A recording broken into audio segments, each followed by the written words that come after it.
Welcome to the Department of State Smart Growth Community Planning and Zoning Program Training. My name is Stefan Lutter, and I'm a Revitalization Specialist with Department of State, joined by my colleague today, Danny Lappin. Today, we will give an introductory overview of the 10 principles that will need to be integrated into your Smart Growth Community Planning and Zoning Grant, and how doing so can strengthen your community.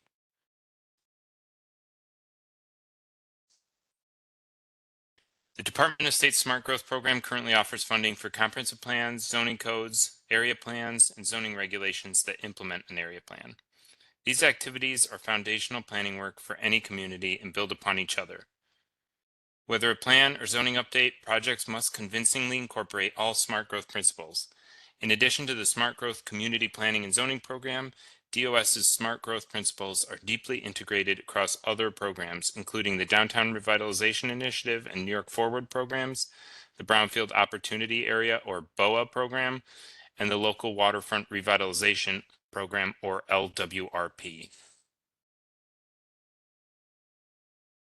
A comprehensive plan establishes a collective vision and goals for the growth of a community. These plans typically address a wide range of planning issues like economic development, housing, transportation, and natural resources, to name a few. Comprehensive plans offer a blueprint for community decision-making and provide the legal basis for zoning regulations and guide local decision-making. An area plan complements an existing comprehensive plan by providing supplemental guidance for growth in a defined area, such as a downtown or particular neighborhood. Area plans often result in the development of zoning updates implementing the needs articulated in the plan. Both comprehensive plans and area plans are written with the support of the community through community engagement strategies that identify issues, brainstorm solutions, and create a vision for the future. A zoning code organizes and regulates how land is used.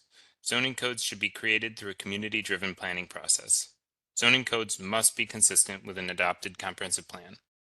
These are traditional planning activities. However, under our program, all activities must comprehensively address the smart growth principles.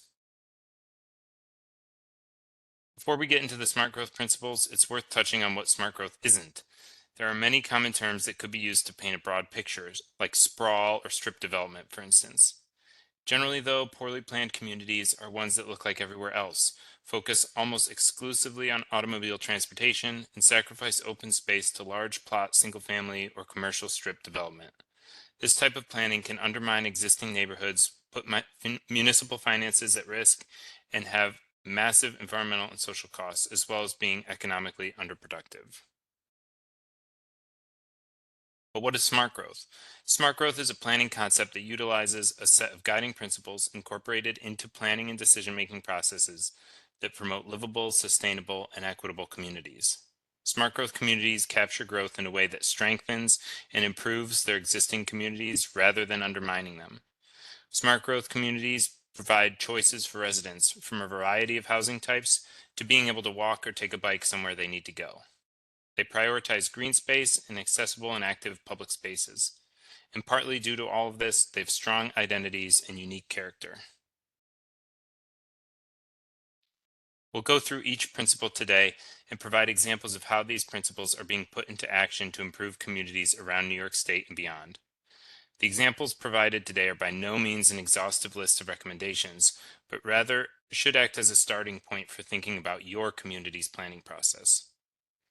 As you listen to these examples, consider how you might incorporate smart growth into your community's comprehensive plan or zoning code.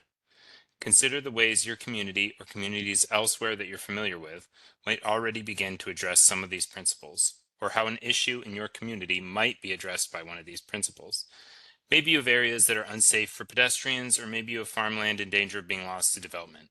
You may realize that some of the best attributes of communities you're familiar with are strongly correlated with smart growth principles, intentionally or not. These images are illustrative of places throughout New York State that have already begun to incorporate smart growth principles into their communities. It's important to note that smart growth principles are relevant everywhere, urban, suburban, or rural places. The examples provided today range from big cities to small towns. A park project, placemaking effort, or housing strategy might not look the same implemented in a small hamlet as it does in a bigger city, but most of the techniques and best practices are still relevant and adaptable. Just as it's helpful to increase density in a city to support vibrant mixed use neighborhoods, it's helpful to capture housing growth in small villages to boost the viability of Main Street businesses while preserving nearby open space and agricultural resources. It's not too late or too early to start incorporating smart growth into your planning and decision making processes. And while the principles are universal, the details should be adapted creatively and ambitiously to your local community. So when we provide examples, don't focus too much on where they're happening and instead think about how the strategy might translate to your community. The principles are presented independently, but as you plan, you'll find many points of overlap. Indeed, the principles should be applied holistically and addressed across the board. They not only strengthen each other, but depend on one another to be successful.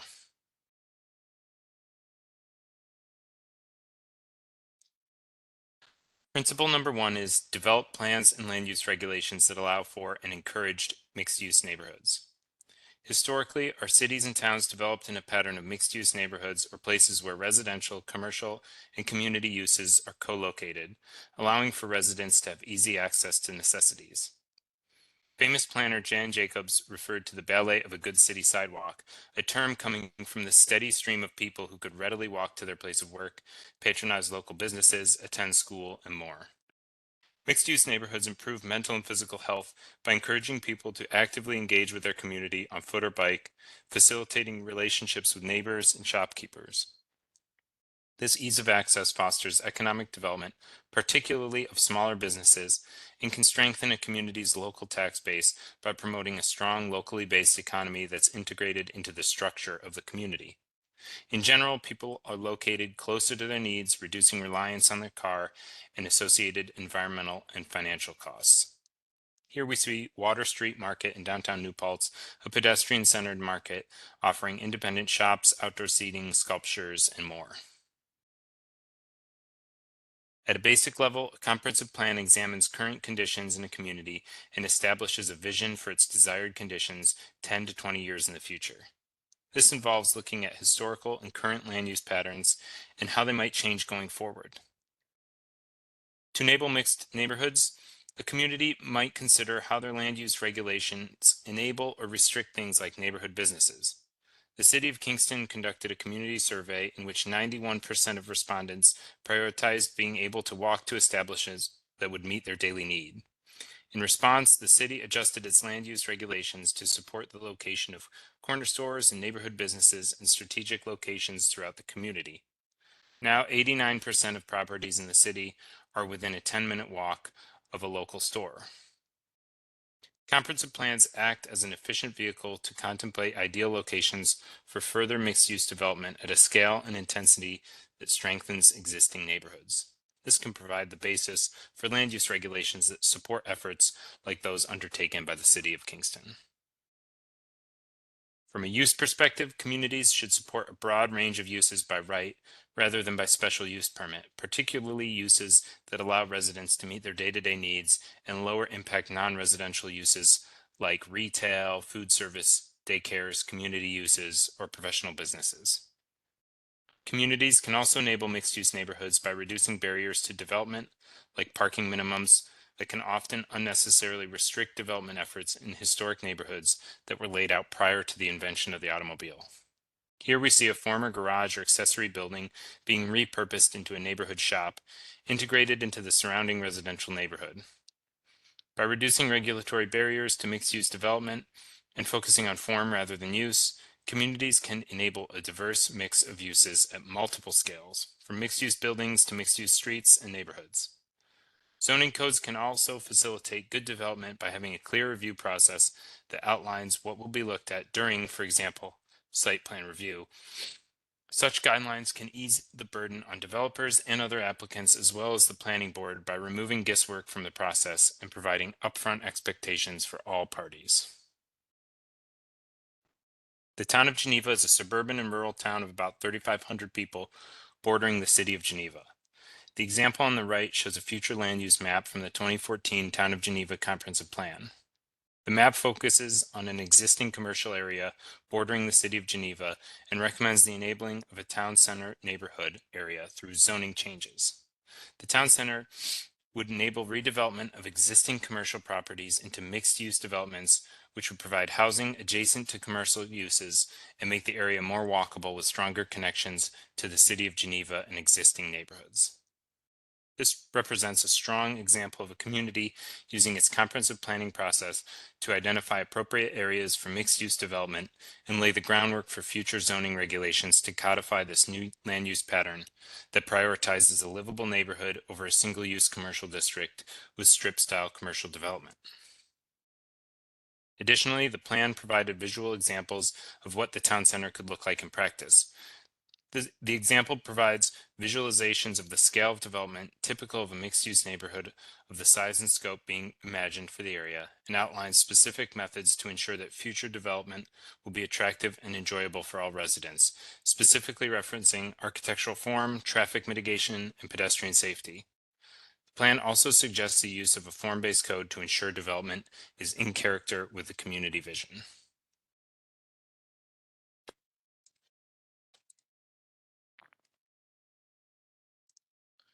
The second smart growth principle focuses on enabling a diverse mix of housing types that provide opportunity and choice for all. Many communities across the state are experiencing increases in the cost of housing with few options available for residents looking to move to or within a given area. Enhanced housing choices can attract new residents and allow for existing residents to remain in their neighborhoods by moving to a more suitable home regardless of income, ability, age, or lifestyle. This all facilitates an overall improved local housing market where there are available and accessible homes of different types and price points. The images shown here are examples of different home types that fit into a smart growth context, from small lot single family homes and accessory dwelling units to multifamily units to row houses. During the comprehensive planning process, it is critical to conduct an objective assessment of your community's housing inventory, market, and underlying land use regulations or lack thereof. This can help identify potential programmatic and/or policy-based solutions that are responsive to the specific challenges and opportunities your community is facing. It is likely that a housing assessment will identify key areas where your community's residents might be struggling. These struggles could look like a young professional unable to find an affordable quality rental unit, or a new family looking to move to your community who cannot find a home to buy, or a senior struggling with a larger, older home who has no viable option to downsize and stay in their community.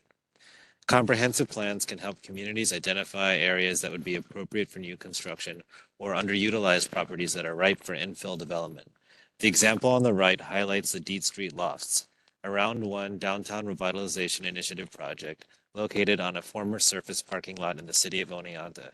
The Deet Street Lofts features 64 units of below market rate housing oriented toward artists as well as the Hartwick College Baking Innovation Lab. Zoning codes can have a profound effect on the types and availability of housing within a community. Communities that incorporate the second smart growth principle typically allow a mix of missing middle housing types across and within neighborhoods, such as townhomes, multifamily, and mixed-use structures. Nuance is important here. We are not looking for communities to radically alter the built environment of their neighborhoods, nor are we looking for communities to nominally allow a wide range of housing types but regulate them to the point where development is financially or practically infeasible. Rather, we are looking for zoning codes which establish the next highest increment of density in a given neighborhood, and for zoning regulations which streamline review processes for new and infill housing developments. When developing or updating zoning codes, communities should consider accessibility, affordability, and proximity to needs and community resources when encouraging or facilitating housing in certain areas. Zoning codes can be adjusted to allow additional housing within existing neighborhoods by tweaking allowed uses and development standards, such as allowing accessory dwelling units or adjusting lot standards to be more flexible. The example on the right shows a visual representation of accessory dwelling units, or ADUs for short, from Burlington, Vermont. As you can see, ADUs can be designed in many different ways to increase density while minimizing visual changes to a neighborhood's character. The village of Hamilton is a small community of about 4,000 people in Madison County, New York. This example is from the 2018 Village of Hamilton's Housing Report. In response to growing concerns about the increased cost of living, lack of housing availability, and the lack of housing types to enable residents to move into suitable housing within the village, the community conducted a comprehensive assessment of its housing market. While this document was not explicitly part of a comprehensive plan, this type of housing study would function well within a comp plan. The plan analyzed the village's housing market, set targets for new housing construction, and identified key areas in the village that could support new housing. The project consultant, CZB, identified 27.3 acres of land that could support between 139 and 274 new housing units, and recommended a series of changes to the village's zoning code to enable the construction of new housing.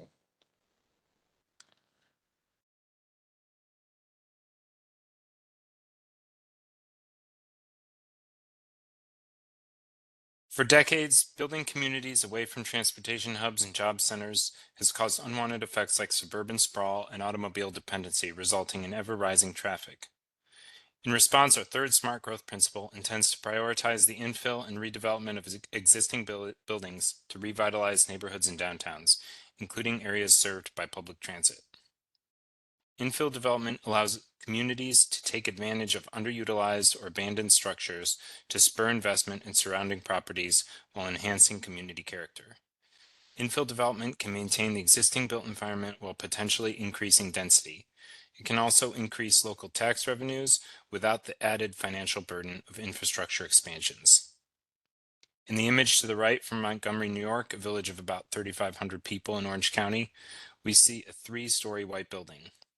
This is a new construction infill development and blends into the historic streetscape remarkably well. The village facilitated this by adopting historic design guidelines and having their downtown zoned to allow upper story residential. Comprehensive plans can be an excellent tool for encouraging infill development. Communities can use a comprehensive planning process to inventory underutilized properties that would be conducive to redevelopment. Public input can help communities identify desirable projects in line with current needs and future vision. And finally, communities can use their comprehensive planning process to identify funding streams that would enable infill development. The example on the right shows the Aurora Street Pocket neighborhood in Ithaca, New York. The project incorporated several housing units by combining a couple building additions with a few newly constructed buildings within a city block. It's an excellent demonstration of how to incorporate density into an existing neighborhood while complementing its character. Several zoning tools can encourage infill development and the redevelopment of existing structures. Smart growth zoning codes can reduce barriers around the physical orientation of buildings while being flexible on allowed uses to encourage the redevelopment of targeted sites. Additionally, removing typical barriers such as parking requirements can make the difference in a vacant lot being redeveloped into a thriving mixed-use structure in your community core.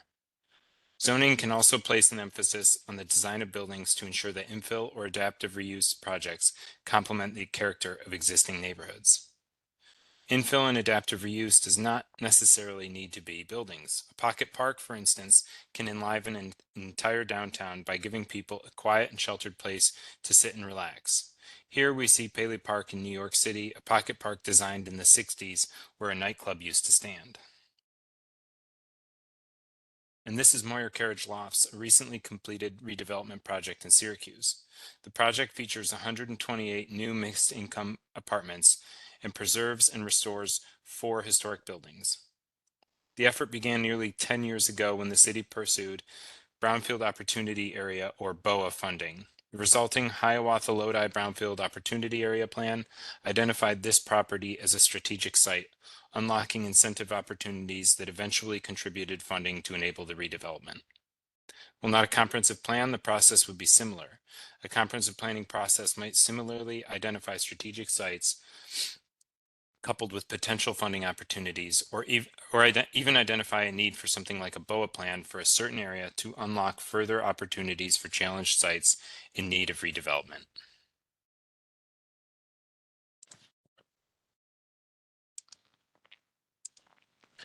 Our fourth principle is to provide well-planned, equitable, and accessible public spaces. Communities that embody this principle are designed to ensure that all residents are in relative proximity to a public space. Well-planned public spaces provide numerous community benefits, Studies have shown that parks increase surrounding property values, yield substantial physical and mental health benefits through recreational opportunities and relaxation, and provide numerous environmental benefits as well. The image to the right shows Lenox Skate Park, a public skate park located in Canastota, a village of about 4,500 people. Often, certain groups such as young adults or teens can be ignored when developing public spaces.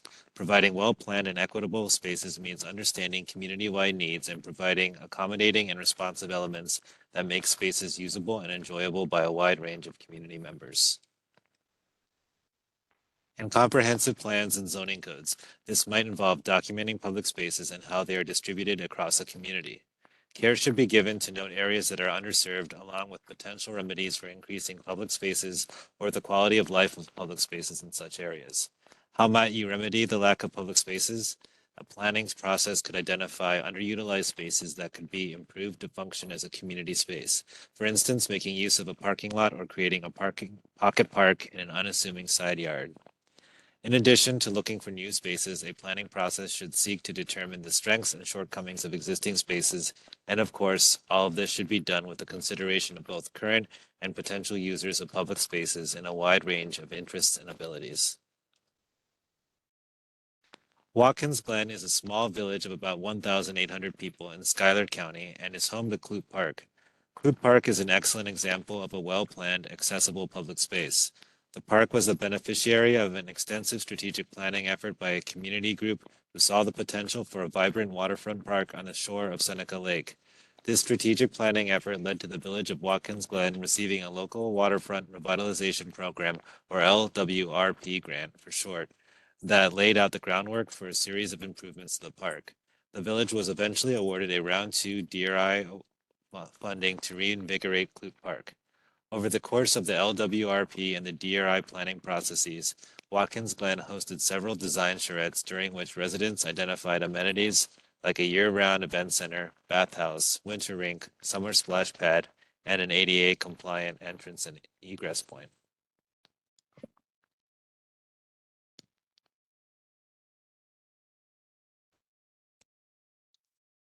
Great neighborhoods often have unique defining characteristics like a popular coffee shop, music venue, or defined architecture. However, there are several design elements that are shared across successful neighborhoods throughout the state. These elements are enshrined in our fifth smart growth principle: encourage compact neighborhood design and concentrated development around existing infrastructure. Compact neighborhood design can increase social interaction, attract new residents and businesses, and spur innovation.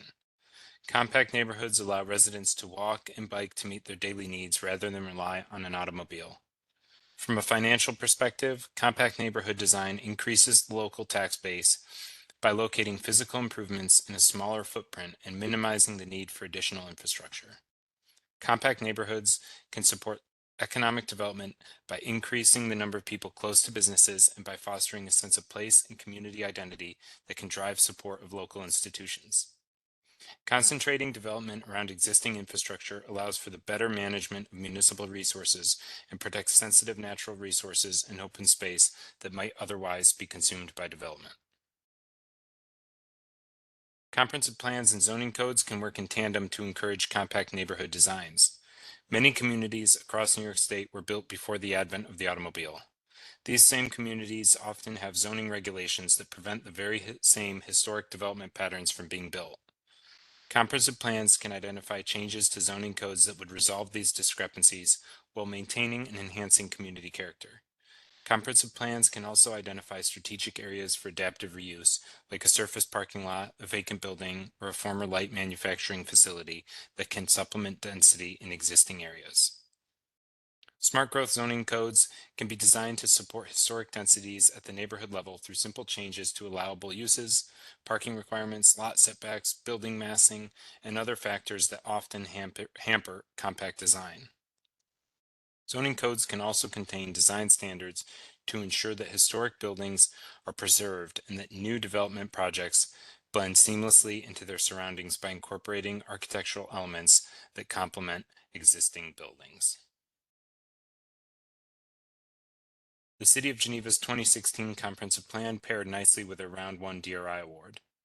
During the comprehensive planning process, the city identified a need to improve the city's housing stock in both quality and range of available options. Eventually, the Solar Village won a DRI award, leading to the construction of a new net zero compact neighborhood of 18 homes on the site of a former parking lot and vacant space. The community is walkable to downtown and the lakefront via pedestrian tunnel and increases tax revenue for the city on a previously underutilized site. Our state's natural and agricultural resources are a critical life support system for our communities and the planet. In recent years, we have seen substantial disruptions in our food system due to major international issues. With climate change and impending extreme weather, we can only anticipate that the strain on our food system will increase, emphasizing the importance of farmland protection. At the same time, a growing need for housing in most of our state and outdated zoning codes and plans incentivize the use of open space and agricultural land to build new neighborhoods. Our sixth smart growth principle focuses on the preservation of open space, agricultural resources, and natural resources. Communities that incorporate this principle strive to achieve harmony between development and open space protection. In rural communities in particular, this can play a key role in maintaining community character. This principle, in effect, attempts to minimize the impacts of sprawl and ensure agricultural soils are available for future use, protect sensitive natural areas from development, ensure community access to open space, maintain scenic viewsheds, and of course, protect functional local agricultural economies.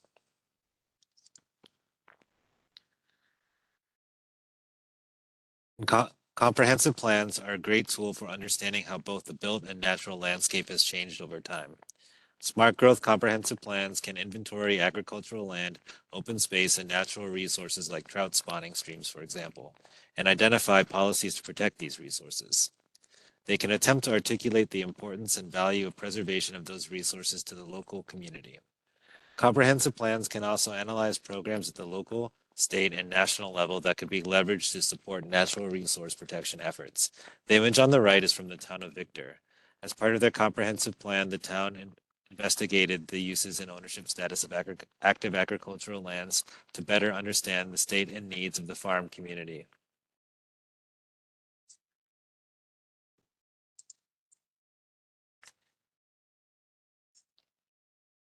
Zoning can be used to enable agricultural economic development and protect sensitive natural areas from development.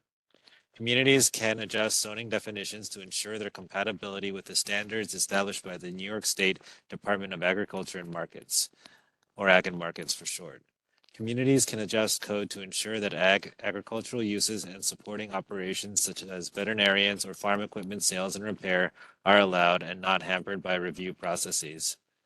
Communities can direct development away from agricultural, open space, and natural resources through payment for development rights programs, overlay districts, establishment of specific zones for conservation, and allowing higher densities in already developed areas. Communities can utilize site plan review processes and articulate zoning districts that encourage more compact development in areas served by water and sewer infrastructure. To the right, we have sheep grazing under solar panels. There are certain circumstances where agriculture is compatible with other uses, but generally development has eroded agricultural resources over the past decades by permanently transitioning farmland to another use, commonly single-family residential, and thus undermining the local farm economy.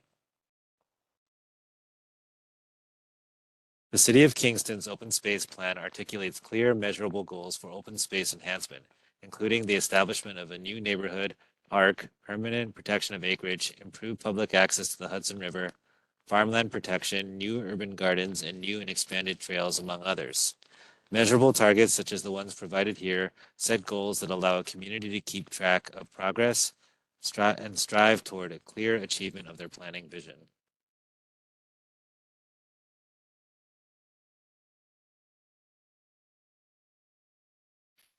Many municipalities throughout our state offer residents and visitors poor options for getting around, discouraging walking through poorly designed and maintained pedestrian networks and stifling the spontaneous social gathering and spending that energize our communities.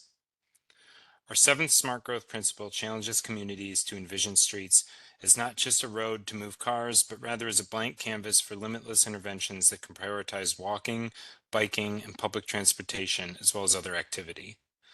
Benefits to these interventions are quite tangible.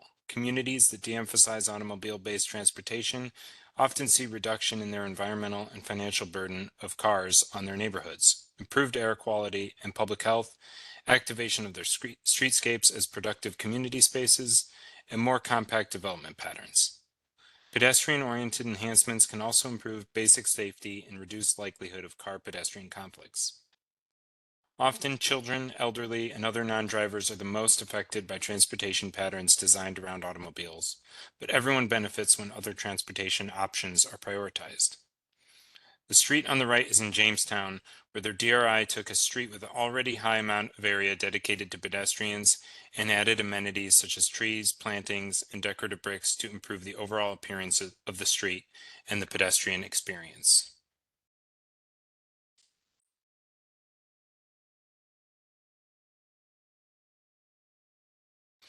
In comprehensive plans, this might mean looking at the relationship between transportation systems and surrounding land uses, which can help determine where people need to go or where adding density could have the biggest impact on reducing reliance on personal automobiles. This can then inform how your community can address gaps in the non-automobile transportation network, such as missing sidewalks, points of conflict between pedestrians and cars, where a bus stop might be needed, and where car-oriented streets need to be redesigned to improve accessibility for others.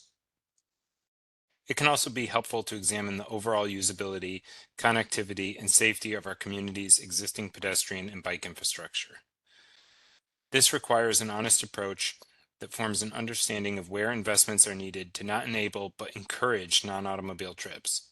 As part of this, communities should also inventory and analyze existing car infrastructure such as parking lots, particularly in urban or town centers, and think about how these spaces could be better utilized. On the right, you'll see an excerpt from a Burlington, Vermont plan that explored how the dominant land uses interact with major thoroughfares and explored how to make transportation improvements in those areas in a coordinated strategy with land use regulations. Smart growth communities seek to provide compact, walkable neighborhoods connected to needs by transit or pedestrian infrastructure. Zoning can be a helpful tool in addressing this demand. Streetscape design standards can be used to prioritize non-motorized transit options.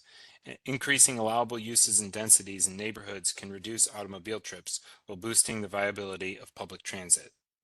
Eliminating or revising policies like minimum parking requirements can allow for more compact development pattern, which in turn makes walking and biking more attractive.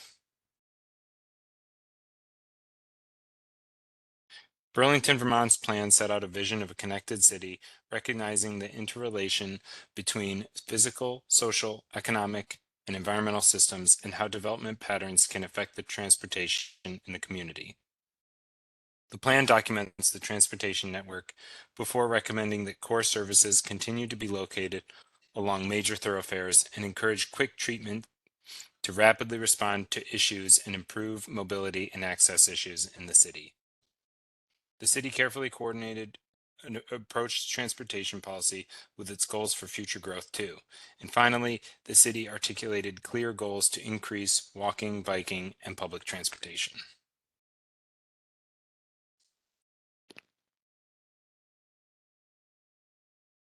The more our planet warms, the worse the impacts of climate change will be.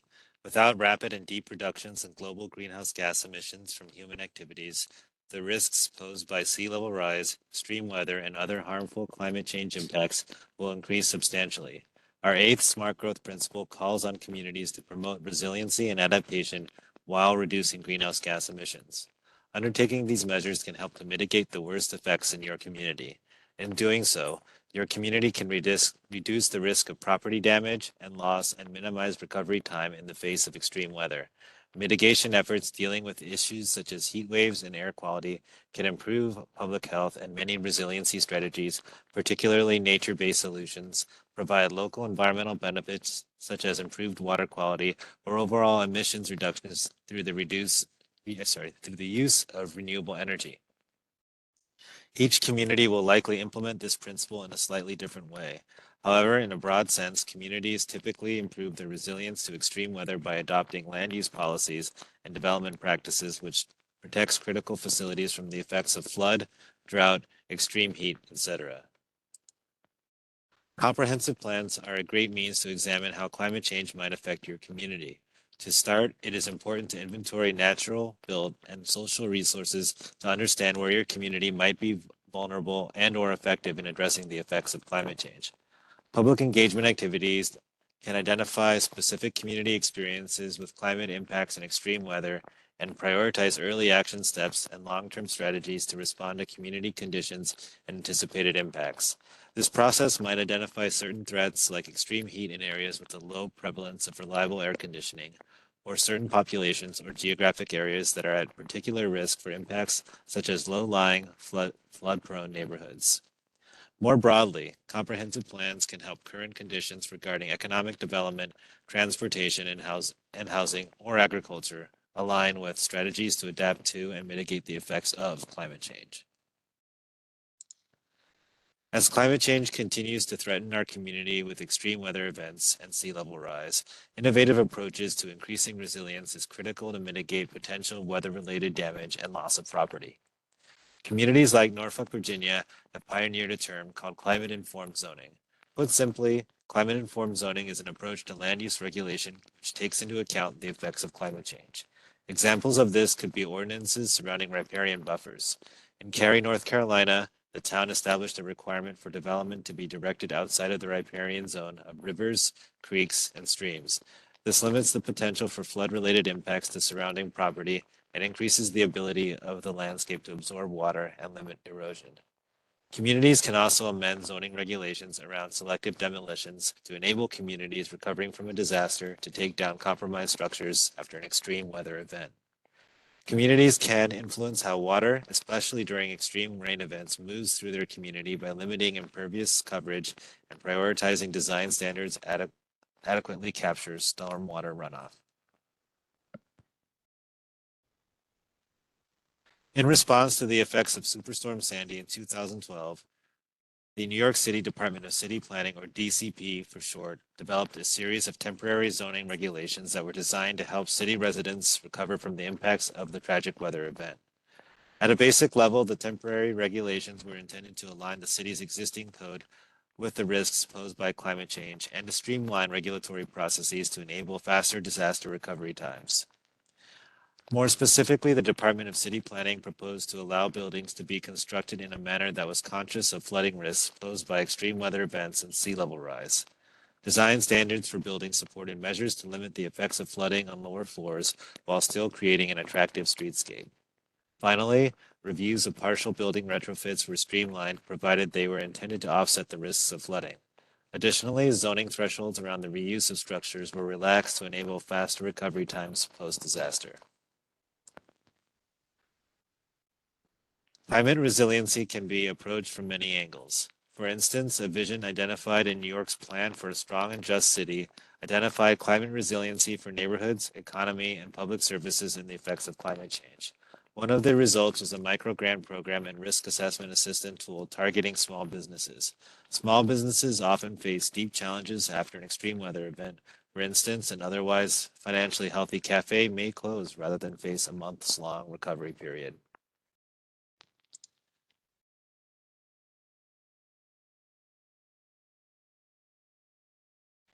At its core, our ninth smart growth principle recognizes that places are not just physical environments, but social and cultural ecosystems built upon interactions that happen throughout the community. Creative placemaking goes beyond traditional urban planning by placing people and their lived experience at the center of community development and building on unique community traits to create an attractive and welcoming community. Implementing this principle requires the nurturing and/or creation of a unique and memorable local culture that not only helps retain existing residents, but helps attract new residents and businesses. Building off a community's unique attributes can help foster and sustain local businesses by providing a competitive marketing advantage and contributing to an overall place with more people and activity.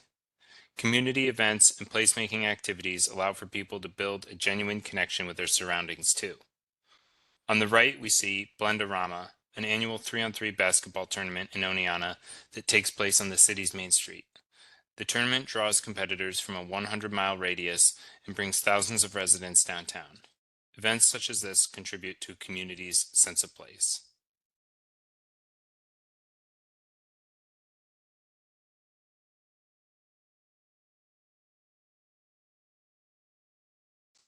With respect to placemaking, comprehensive plans help communities remember their history, particularly the events, attributes, and connections that made their community what it is today. The process should also help identify what community characteristics can be built on to work towards a strong sense of place. Comprehensive plans can identify existing community events, identify new opportunities for collaboration, and locate funding sources to support new events. Looking to the future, comprehensive plans can establish a vision that will guide the evolution of a community's identity over a 10 to 20-year period. Communities can then develop strategies for planning and designing places that are visually interesting and help to tell the story. The image on the right shows a mural in Glens Falls that was funded through the Department of State's DRI. Public art can strongly contribute to a sense of place by accenting community character in a prominent way and creating visual impacts unique to the community.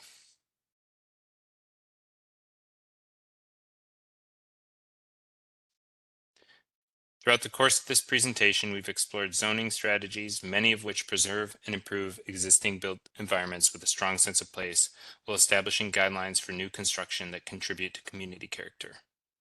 Zoning achieves this through the creation of design standards for elements like landscaping, building facades, building massing, and allowing outdoor dining. Zoning can also creatively allow for public art. Zoning can allow for the adaptive reuse of buildings while simultaneously protecting their historic attributes through the targeted use of historic preservation guidelines.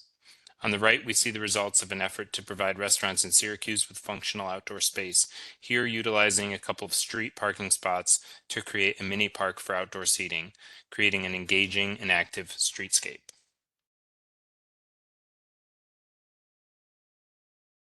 This example from the village of Lancaster provides general positive recommendations or design guidelines for properties within the Lancaster Local Historic District.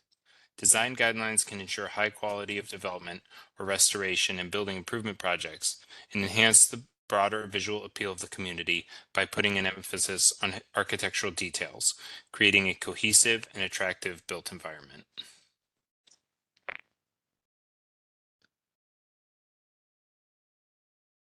Our last principle is procedural and relevant across the entire planning process. Engage in an inclusive, collaborative public planning process that considers the needs and character of the community. Doing so will drive an accurate and compelling community vision, ensure the community buys into the broader planning effort, which is foundational to successful implementation, and will lead to confident, informed, and cohesive decision-making by elected and appointed officials. In the creation of smart growth comprehensive plans and zoning codes, genuine public engagement is a must. Internal measures include creating a diverse and inclusive steering committee that brings in a wide spectrum of the local community. The steering committee should spend time inventorying hard-to-reach community groups and planning effective methods to incorporate their input, including ways to meet those groups where they are, in addition to making meetings as accessible as possible. Consider things such as meeting times, virtual accessibility, and locations. The steering committee should also spend time identifying prior public engagement strategies in the community and which methods were successful and which methods fell short. In addition to meeting people where they are, the committee should identify and understand barriers such as contentious community issues or lack of trust and adjust accordingly. Leveraging existing efforts and community events can produce positive synergies and boost engagement, especially among people who might not otherwise participate in the planning effort. One often overlooked portion of planning is the needs and concerns of would-be residents who, for instance, would move to the community if there was housing availability. In 2019, the city of Colton, California, a community located 60 miles east of Los Angeles, partnered with the Southern California Association of Governments to develop an area plan for the South Colton neighborhood, an area divided from the rest of the city by the I-10 freeway and an elevated rail line. The city retained a firm called Placeit to conduct a series of interactive public engagement activities to understand how neighborhood residents interacted with their community, how they perceive their community, and how they wish to see their community in the future. Public engagement activities included sensory tours, model building exercises, and other tactile public engagement activities. The end result of the year-long public engagement effort was an area plan that led to tangible community design preferences and a series of recommended zoning changes to achieve the neighborhood's vision. In 1969, Sherry Arnstein described a ladder of citizen participation which categorized a range of public engagement approaches from high to low. The ladder is a helpful guide to understand who has the power when important decisions are being made. Planning processes represent a trust-building exercise between a community and its decision makers. Most planning processes focusing on the soliciting of the opinions of community residents and in some cases appointing community members to steering committees to help shape the outcomes of comprehensive planning and zoning processes. Over time, the planning world has moved toward partnering with communities to seek their advice and creative solutions to planning challenges. The results of these interactions eventually become embedded in the final planning documents.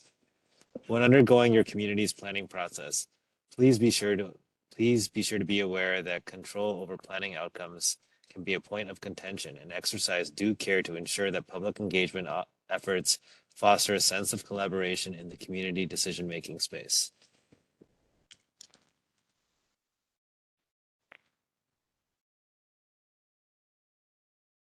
Thank you, Danny. That brings this training to a close. Thank you for watching, and don't hesitate to reach out to your DOS project manager if you have any questions. I've also included Danny and I's contact information here if you need to get in touch with us. Thank you and have a good day.